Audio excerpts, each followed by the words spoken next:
Welcome back, everyone, to another deep dive here on the show. Today, we're going to be tackling something I think really fascinating. That's the idea of justice.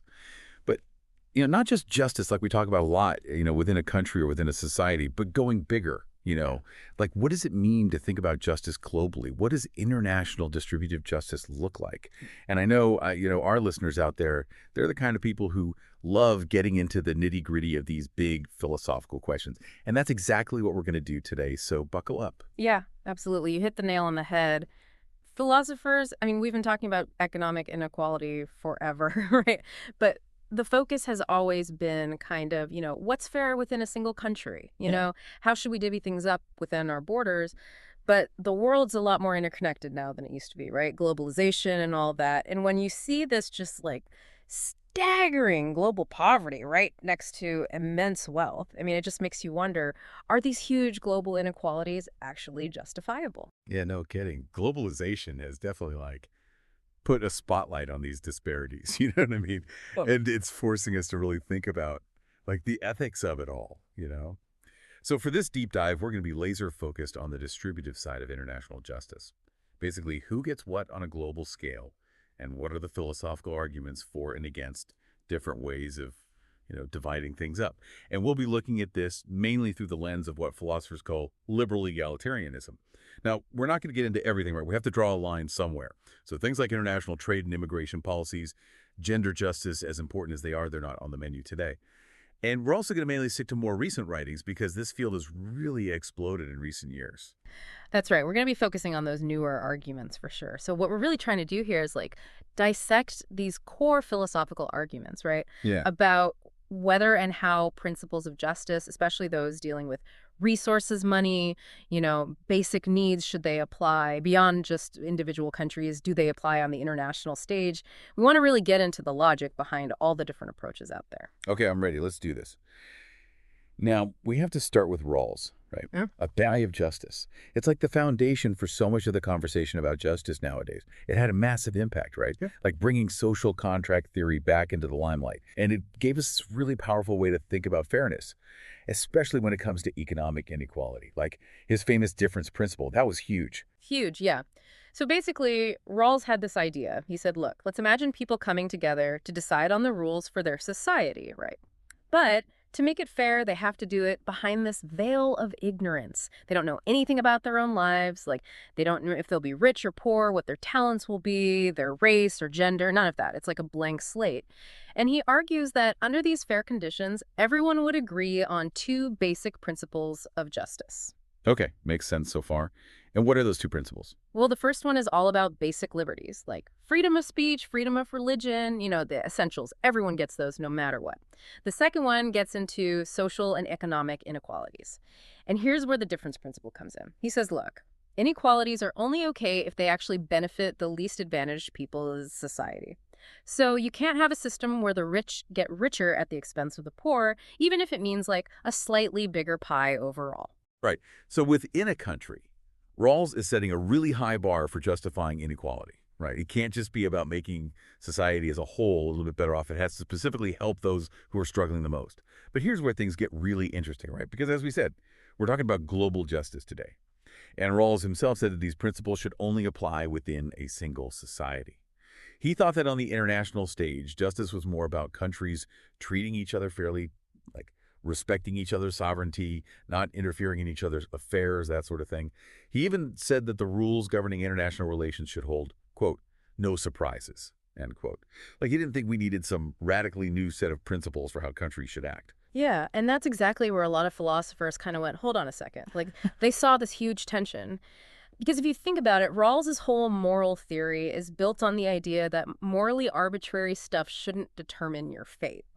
Just because you're born into a certain family or a certain social class, that shouldn't dictate your whole life. Right. It's just luck. Right. Exactly. It's totally random. Right. So they started asking, well, isn't being born in a rich country versus a poor country also just a matter of dumb luck? You didn't do anything to deserve that, right? It's just where you happen to pop out. So if Rawls thinks it's unfair for that kind of arbitrary luck to determine how well you do within a country, why shouldn't the same logic apply between countries? And these early critics of Rawls, people like Thomas Pogge, Charles Bates, T.M. Scanlon, they really pushed hard on this point. They said, look, A truly consistent liberal approach has to take global inequality seriously because nationality, just like those other things we mentioned, is morally arbitrary. So what they're saying is, instead of just looking at inequality within a country, now we have to look at it on a global scale. And that changes everything, right? Yeah. It's not just about whether the poorest people in America are doing okay. It's about whether the poorest people in the world are benefiting from the way things are set up. Exactly. The whole benchmark for what's fair has to shift. And this is where cosmopolitanism comes into play. Now, it's a slippery term for sure, but for our purposes, we can think about it as like taking that logic of Rawls and applying it globally. You can't just stop at national borders. And a lot of these early cosmopolitans, they kind of fall under what we call left institutionalism. They argue that Rawls, like, accidentally boxed himself in. He limited his principles to the domestic sphere, but they say there's no good moral reason for doing that. If you really believe that inequality based on arbitrary stuff is unjust, well, nationality is about as arbitrary as it gets. Makes sense. Okay. So how did they see Rawls' theory playing out on the world stage, these left institutionalists? Well, they argued that there's already a kind of global basic structure in place. Not in the same way as a single country, of course. But think about it. You've got international trade agreements, financial institutions like the World Bank and the IMF, all these global governance mechanisms. These institutions, they say, they have a huge impact on who gets what around the world. They set the rules of the game. And just like Rawls said that domestic institutions shape how wealth is distributed within a country, well, these global institutions are doing something similar on a global scale. So they're saying it's not just a bunch of separate countries doing their own thing. There's this whole interconnected system that's shaping how wealth is spread around the world. Right. And Bites, for example, he argued that this global interdependence that we see everywhere, it undermines this idea that national borders are these like morally significant dividing lines. If we're all connected in this big web of global interaction, trading, communicating, sharing ideas, then why should those borders get to dictate who we care about? He even said that Rawls's veil of ignorance should extend globally. So instead of just imagining people not knowing their place in a society, imagine them not knowing what country they'll be born in. What kind of rules would they choose then? Probably ones that would ensure a decent standard of living for everyone, no matter where they end up, right? Fascinating. But what did Rawls have to say about all this? Did he ever respond to these arguments? He did. He wrote a book called The Law of Peoples. And it's here that he lays out his vision of international justice. But it's definitely different from what those early cosmopolitans were advocating. He's not so focused on a single global principle for everyone. He's more interested in figuring out how different groups of people, what he calls peoples, how they should interact with each other. And he shifts the focus away from individual citizens and toward these collective entities. Okay, so he's thinking more about relations between groups rather than focusing on each person individually. Right. And he introduces this idea of well-ordered peoples. These are societies that have just institutions internally, and they also behave decently on the world stage. Rawls's goal is to create a world where most societies are like this, where they're well-ordered and they treat each other with respect. Got it. So what rules did he think these well-ordered peoples would agree to? Well, he came up with a whole bunch of principles, like respecting each other's independence, not interfering in each other's affairs, upholding treaties, all the stuff you'd expect. He also emphasized human rights. That's a big one for him. And he even included a duty to assist what he called burdened societies, basically, societies that are struggling to become well-ordered. So he's not saying we should just ignore those who are less fortunate. So there is a sense of responsibility there, but it sounds more limited than what those cosmopolitans are arguing for. Yeah. And here's the really interesting part. Nowhere in these principles does Rawls mention anything like the difference principle. He doesn't say that well-ordered peoples have a duty to reduce economic inequality between them. Really? That's a huge difference. Why not? Why did he leave it out? Well, his argument is that when you're talking about these well-ordered peoples, they all have what they need to create just institutions domestically. They're not in the same position as individuals who might be stuck in poverty because of bad luck. So he doesn't think it's necessary to demand that wealth be equalized between these societies. He says they should respect each other, help those who are struggling, and basically just be decent global citizens. But he doesn't think they have to constantly be trying to even out the economic playing field. Okay, so he's basically saying You do you. If Mm. one society ends up wealthier than another, that's not inherently unfair, as long as everyone's playing by the rules and respecting human rights and all that. Exactly. And he defends this by saying, look, these peoples, they're making their own choices, right? They decide how much to save, how much to invest in education, what their population policy should be. All these decisions affect how wealthy they become. And he thinks it would be disrespectful to their autonomy to constantly be like, okay, now you have to give some of your wealth to that other people over there. So he's respecting their rights to make their own decisions, even if those decisions lead to different levels of wealth. And he's also drawing a distinction between how things work domestically and how they work internationally. Right. He says there's no global basic structure in the same way as there is within a single country. Like there's no world government with the power to enforce laws and redistribute wealth on a global scale. Exactly. He sees the domestic basic structure as this really powerful system of cooperation where people are deeply interdependent and subject to common rules that are enforced by, a government. And in that kind of setting, he thinks strong egalitarian principles are crucial to make sure things are fair. But internationally, he sees things differently. He thinks the basic structure on the world stage is more about those principles of interaction he laid out. It's not about some powerful set of global institutions that could enforce a strict principle of global equality. Now, all this talk about peoples and respecting their choices, it kind of leads into another big set of critiques of cosmopolitanism, right? Talking about nationalist arguments. They really emphasize the moral importance of those specific relationships and shared cultures that exist within a nation. They think that cosmopolitanism, with its focus on universal principles, kind of misses something important about those deep attachments and obligations that people feel toward their own communities. Yeah, you're right. Nationalists argue that these strong bonds, these shared identities, they're really important for human flourishing. And they say people have special duties to their fellow citizens that they don't necessarily have to people in other countries. Thinkers like David Miller and Will Kameka, they've explored these ideas a lot.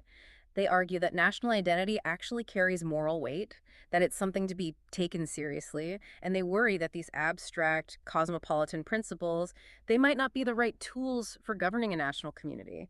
They think justice might look different in that kind of setting. Yeah, and I think that quote you mentioned earlier really captures this tension, the one about patriotism requiring peculiar devotion to my nation. It really highlights that clash between cosmopolitanism and nationalism. Like, which one takes priority? Is it our obligation to all of humanity or our obligation to our own particular community? Yeah, it's a tough one. And it seems like Rawls in The Law of Peoples was at least partly influenced by some of these nationalist concerns. He really stresses the importance of these distinct political communities, these peoples, and how they govern themselves. And he's very clear that he's not trying to create some kind of global superstate. He's trying to find a way for these different communities to coexist peacefully and respectfully, even if they don't necessarily agree on everything. Okay, so the battle lines are drawn, cosmopolitanism versus nationalism. And it seems like the conversation about justice is moving more and more toward the role of institutions, right? It's less about individual duties or abstract principles and more about what kinds of systems and structures are in place and what obligations they create. Yeah, that's a good observation. The focus has definitely shifted toward what we call institutionalism. And within that, you've got this big divide between what are called right institutionalists and left institutionalists. So break that down for me. What's the difference between those two camps? Well, as you might guess, right institutionalists are closer to Rawls in their thinking. They emphasize a pretty sharp distinction between domestic and international justice. They say that the really demanding egalitarian stuff, like the difference principle, that's mainly a concern within a single country. Left institutionalists, on the other hand, they think that the whole web of global institutions, the WTO, the IMF, all that they say, those institutions are already creating pretty significant global obligations, obligations that go beyond just making sure that states treat each other fairly. Okay, so they both agree that institutions are important, but they disagree about how far those obligations extend. But they both reject the idea that we have, like these abstract moral duties, to redistribute wealth to anyone and everyone, regardless of whether there are any shared institutions or systems in place. Exactly. It's not just about randomly giving money to people in other countries. For both camps, it's about figuring out what kinds of relationships and structures create those obligations of justice. So the big question becomes, which institutions matter and what kinds of obligations do they generate? All right, let's dig into that then. Let's start with those right institutionalists. What are some of their key arguments? Well, they often point to the big difference between the way things work within a country and the way they work on the global stage. Specifically, they say that inside a country, you have this powerful legal authority, a government that can make and enforce laws. And this legal system isn't just about like basic stuff. It covers property rights, contracts, commerce, everything that shapes how the economy works. Right. And I guess globally, you just don't have that. Yeah. There's no world government that can step in and enforce global laws or redistribute wealth on a global scale. Exactly. And right, institutionalists think this difference is really important. Like Samuel Freeman, he makes this great point. He says, there's simply nothing comparable to the basic structure of a society at the global level. Like, think about it. If you live in Canada, but right across the border from the US, you're still subject to Canadian law, not US law. You can't vote in US elections. You don't have a say in US policy. There's no single authority that governs both of you in the same way that a national government governs its own citizens. So there's this fundamental difference in the way power is structured, right? Yeah. Within a country, there's this hierarchical system with a government at the top. But internationally, it's more like a bunch of independent states interacting with each other. Right. And different rate institutionalists, they emphasize different aspects of this difference. Some, like Rainer Forst and Arthur Ripstein, they focus on the way legitimate states can justify their laws to their citizens and how that creates reciprocal obligations. Others, like Rainer Riss and Christopher Wellman, they zero in on the coercive power of the state. Like Rissy says that the state can force you to do things in a way that just doesn't happen internationally. You have to pay your taxes, you have to follow the law, or there are consequences. And I guess for those who focus on coercion, that's the key factor, right? The fact that the state has this power to make you do things, that's what justifies those strong demands of distributive justice within a country. Because they're saying, look, if the state's going to be forcing you to do all this stuff, it better be doing it in a way that's fair to everyone.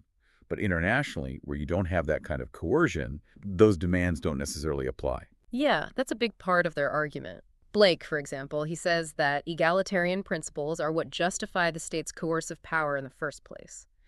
Like, if the state's going to be taking your money and telling you what to do, it better be making sure that everyone benefits from that system, especially those who are least well off. But without that coercive power at the global level, he doesn't think we can justify those same strong egalitarian demands. So for these right institutionalists, the state is kind of a special case. It's uniquely powerful and coercive, and that's what triggers those stronger demands of justice. But what about internationally? Do they think we have any obligations to people in other countries at all? Yeah, they do. They're not saying we should just ignore global poverty or anything like that, but they tend to see those obligations as being weaker or more indirect. Like Freeman, he argues that because there's no global basic structure, there's not really a system of social cooperation in Rawls' sense. So Rawls's idea that inequalities have to benefit everyone, it doesn't really apply in the same way at the global level. But that doesn't mean we have no duties at all. So what kind of duties do they think we have internationally? Well, they generally agree that we should assist and protect people in other countries, especially those who are struggling. They say we should work to create conditions where everyone has the opportunity to live in a well-ordered society, a society that respects basic rights and has just institutions. So it's more about creating a world where justice can flourish everywhere rather than trying to enforce some strict principle of global equality. Okay, so that's what we might call the moderate wing of right institutionalism. They see a difference between domestic and international justice, but they still acknowledge that we have obligations to those beyond our borders. But then you have this more extreme view, right? The one associated with Thomas Nagel. Yeah, Nagel is interesting. He takes this idea much further. He says that without a global coercive legal system, we can't really talk about justice at all in the international realm. We might have humanitarian obligations to prevent suffering, but those are different from the demands of justice, which he thinks only apply when there's a state with the power to enforce laws and redistribute wealth. So for Nagel, it's a much sharper line. He doesn't think global institutions can be subject to the same kind of justice claims as states are. Wow, so for him, the state is really the only game in town when it comes to justice. But I bet those cosmopolitan folks, and maybe even some of those left institutionalists, they weren't too happy about that, were they? Oh, you bet they pushed back. They had a whole bunch of criticisms. One big one was this focus on coercion. They said, look, just because there's no world government forcing people to be globally egalitarian doesn't mean there aren't other moral reasons for caring about global inequality. Like, Right. what about mutual interdependence? Or the fact that we all share the same planet? Don't those things generate some kind of obligation to make sure everyone has a decent life, regardless of where they're born? Makes sense to me. What else? Well, another line of criticism was that, hey, even internationally, there's plenty of coercion going on. Like, look at the World Trade Organization, the WTO. They can impose sanctions on countries that don't follow the rules. And that can have a huge impact, right? It can force them to change their policies even if they don't want to. Yeah, good point. And then you've got powerful countries that can use their economic and military might to get what they want. And even the whole system of borders and immigration control. That's inherently coercive, isn't it? Yeah, absolutely. And some critics, like Ronzoni, they go even deeper. They say, instead of just looking at whether the international system is coercive, maybe we should be asking whether it should be. Like, given that states already have so much power over each other, maybe we need to rethink the whole way global governance works and create institutions that are more just and equitable. Okay, so it's not just about whether the international system is exactly like a state. It's about recognizing that there are different forms of power and coercion at play globally. And maybe that should lead to different principles of justice, principles that take those realities into account. Exactly. And these criticisms, they've forced those right institutionalists to refine their views a bit. They've had to think more carefully about what coercion really means, both domestically and internationally. And they've had to respond to the argument that, okay, even if there's no global coercive system now, maybe there should be. Maybe that's the direction we should be moving in. Got it. So, right, institutionalism has evolved quite a bit in response to those challenges. But what about those left institutionalists? We talked about them a bit earlier, but let's dive a little deeper into their perspective. What makes them different from the right institutionalists? Well, as we said, they generally believe in stronger global distributive obligations. They don't see such a hard line between domestic and international justice, and they don't think that coercion is the only thing that triggers those demands of justice. They tend to emphasize things like cooperation, the provision of basic goods, and just how interconnected the global economy really is. Like, they see that interdependence as creating moral obligations, regardless of whether there's some global government forcing everyone to be equal. So while they might agree that strict egalitarianism within a country is important, they think that the global system itself creates additional obligations, obligations that go beyond just making sure that states treat each other fairly. Right. They're saying that we're all participating in this global system, whether we like it or not. We're all benefiting from it in some way, but we're also all contributing to the inequalities that exist within it. So we have a responsibility to make sure that system is fair, that it doesn't leave the most vulnerable behind. And some of those left institutionalists, they're what we call moderate. Yes. Right? They're not necessarily saying that we have to apply the difference principle globally exactly as it works within a country, but they are looking for principles that are tailored to the specific features of the international system. Exactly. And they've come up with a bunch of different criteria for when these global obligations kick in. Like Moellendorf, he talks about this principle of associational justice. He says that when people are part of a strong, non-voluntary association that shapes their lives in really significant ways, that triggers distributive duties. Okay, so if you're part of a system that you can't really opt out of, and that system is having a huge impact on your life chances, then you have a right to demand that that system be just. Right. And then you've got Cohen and Sabel. They propose 3 principles for global justice based on ideas like basic needs, fair bargaining, and preventing harm. And San Giovanni, he emphasizes the importance of reciprocity in providing basic public goods globally. So they're all trying to find ways to ground global justice in the specific realities of the international system, rather than just relying on those abstract cosmopolitan principles. Right. And a lot of these moderate left views, they end up being less radically egalitarian than those earlier cosmopolitan arguments. They're not necessarily saying that we need to achieve perfect global equality. They're looking for principles that are more feasible, more sensitive to the complexities of the world. But they're still going further than those right institutionalists, right? Yeah. They're willing to say that global institutions themselves can create these direct obligations, obligations that go beyond just helping states create just institutions internally. Exactly. But there's this interesting tension within left institutionalism, and it kind of circles back to that whole debate about coercion. Because even though many left institutionalists don't explicitly make coercion the centerpiece of their argument, some critics say it's still lurking there in the background. Like how so? Well, take Moellendorf's focus on non-voluntariness. Some people might say, okay, sure, we can't just pick up and leave the global system. But is that really the same as being coerced in the way that a state can coerce its citizens? Or take Cohen and Sabel's focus on the WTO's threats. Is that really enough to ground those strong egalitarian demands? And then you've got Sangiovanni, who worries about the potential for coercion in providing global public goods. So some critics wonder whether these left institutionalists are kind of smuggling in some notion of coercion to justify those stronger global obligations. So even if they don't say it outright, the idea of coercion might still be doing some heavy lifting in their arguments. Yeah, that's the concern. And it gets at this deeper question. Is participating in the global economy, even if it's not perfectly voluntary, is that really enough to trigger the same kind of distributive obligations that we might have within a state where you're subject to a much more direct and powerful form of coercion? It's an ongoing debate, for sure. All right, so we've got right institutionalism and left institutionalism. Mhm. And now we need to talk about this other interesting approach, right? Neo-republicanism. Yeah, neo-republicanism is a whole other beast. They're all about freedom, but not just any kind of freedom. They're focused on freedom as non-domination. Non-domination, huh? What does that mean exactly? Well, it's all about being protected from arbitrary power. Like, imagine a slave owner who's really nice to his slaves. He doesn't whip them. He lets them have some free time, maybe even pays them a little. But they're still slaves, right? He still has Oh, the power to do whatever he wants to them. He could change his mind at any moment. right. So even if he's not actively mistreating them, they're not truly free. Exactly. They're still under his thumb. They're still dominated. And that's what neo-Republicans are worried about. They say that true freedom means not just being free from interference, but also being free from that kind of arbitrary power, that potential for domination. Okay, I'm starting to see how this connects to justice. Yeah, because they see institutions as being super important for preventing domination.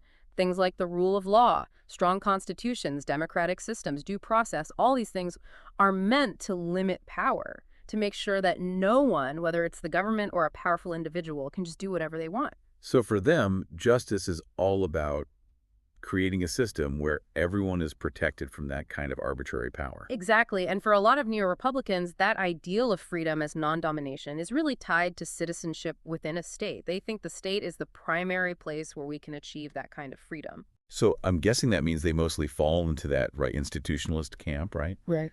Because they see the state as the main site for realizing distributive justice, for making sure people have the resources they need to be truly free. You got it. And they tend to see international institutions as having a more limited role. Like, they think those institutions can help to prevent domination between states and they can support non-domination within states, but they don't usually see them as creating those strong, direct global obligations that the left institutionalists are talking about. Makes sense. But I bet there are some neo-Republicans who push back against that, right? Oh, yeah, definitely. There's a growing group of what we call left institutionalist neo-Republicans, and they argue that domination isn't just a domestic problem. It can happen on the global stage, too. Like how so? Well, think about climate change. Rich countries are emitting way more greenhouse gases, and that's having a disproportionate impact on poor countries. Is that a form of domination? Or what about the way multinational corporations can exploit workers in developing countries? Or the way rich countries control immigration policies, basically deciding who gets to come in and who doesn't? These are all examples of how power can be exercised in a way that looks a lot like domination, even though it's happening across borders. Yeah, I see their point. So are they saying we need some kind of global Republican state to fix all this? Well, that's where things get tricky. Some historical Republican thinkers might have gone that far, but most neo-Republicans today, they're pretty skeptical about the idea of a world state. They say it's just not feasible, it's too complex, too unwieldy. But isn't that kind of a cop-out? Yeah. Like, aren't they just saying it's too hard so we shouldn't even try? Well, that's what some critics argue. They point out that a lot of things that seemed impossible in the past, like universal suffrage or the abolition of slavery, they eventually happened. So maybe we shouldn't dismiss the possibility of a more just and equitable global order too quickly. But even within neo-republicanism, there's a lot of debate about how much weight we should give to these feasibility arguments, like how much should practicality constrain our moral ideals. Interesting. So We've covered a lot of ground here, from cosmopolitanism to nationalism to all these different flavors of institutionalism. And now it seems like the conversation about global justice is starting to move beyond some of those traditional frameworks. The text calls this the new cosmopolitanism and beyond. Yeah, some philosophers are starting to question some of those long-held assumptions about how we think about justice, especially globally. Like, maybe institutions aren't the be-all and end-all. Maybe there are other ways to think about our obligations to those beyond our borders. So give me an example. What are some of these new approaches? Well, one example is pure egalitarianism. It's a pretty radical view. Hmm. Basically, it says that equality applies to all human beings, period. It doesn't matter what institutions are in place. It doesn't matter what relationships you have with other people. Everyone deserves to be treated equally, Okay, so no matter what, everyone gets an equal slice of the pie. more or less. And there are a few different versions of this. Like, some people argue that we should focus on equality of opportunity. Others focus on equality of resources or equality of capabilities. But the basic idea is the same. Human beings are fundamentally equal, and that should be reflected in the way things are distributed globally. So I guess for them, institutions are just tools, right? They're not the source of our obligations. They're just the means by which we might achieve that underlying equality. Exactly. And it's a pretty appealing view, right? It puts human beings at the center of the story. But it also faces some serious challenges, like what about those people who are just naturally better off? Maybe they have more talent or they're just luckier.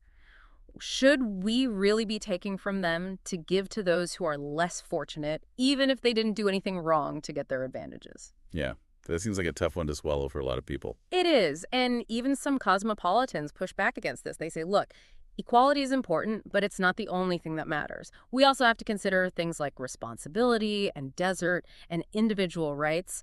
But pure egalitarianism is definitely shaking things up in the world of global justice. It's forcing people to really think about what equality means and whether it should be the ultimate goal. Okay, so that's pure egalitarianism. What are